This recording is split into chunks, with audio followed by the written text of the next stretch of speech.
మా కేరళ సైక్లింగ్ ట్రిప్లో ఈరోజు final day, southern most point కన్యాకుమారికి. ఇన్ని రోజులు లాస్ట్ డే కోసం వెయిట్ చేసిన మాకు ట్రిప్ అప్పుడే అయిపోయిందిరా అనిపిస్తుంది. 40 కిలోమీటర్స్ టు కన్యాకుమారి, కొల్లాచల్ అనే ప్లేస్లో ఉన్నాం. సో ఈరోజు చాలా ఎర్లీగా స్టార్ట్ చేసి ఉండే 3:30కి లేచినాం. ఎందుకంటే ఈరోజు పెద్ద పని పెట్టారు, ఒక కొబ్బరి బొండ బ్రేక్ తీసుకున్నాం. ఇట్లా బ్రేక్లు తీసుకుంటూ ఫైనల్గా చేరిపోయినాం. కన్యాకుమారి అమ్మన్ మహిమేమో కానీ సన్సెట్ చూస్తే ఉన్న నొప్పులన్నీ పోతాయి. ఇంత పెద్ద ఇండియా కోస్ట్ లైన్లో గోరంతానే సైకిల్ చేసినా మాకిది ఒక sense of achievement. 720 kilometres single గేర్తో దొక్కిన హర్ష ఏ ఎక్స్పీరియన్స్ లేకున్నా ఆరామ్సే దొక్కే లిఖిత్గాడు. 14 డేస్ ట్రిప్ ఒక వైబ్ తోటి అయిపోయింది అంటే అది వీళ్ళ వల్లనే.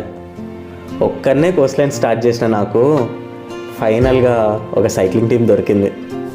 సరే, ఈ సోది ఇప్పటికీ చాలు. నెక్స్ట్ కోస్ట్ లైన్లో ఇంకొన్ని కథలతో కలుద్దాం. అప్పటి వరకు జరా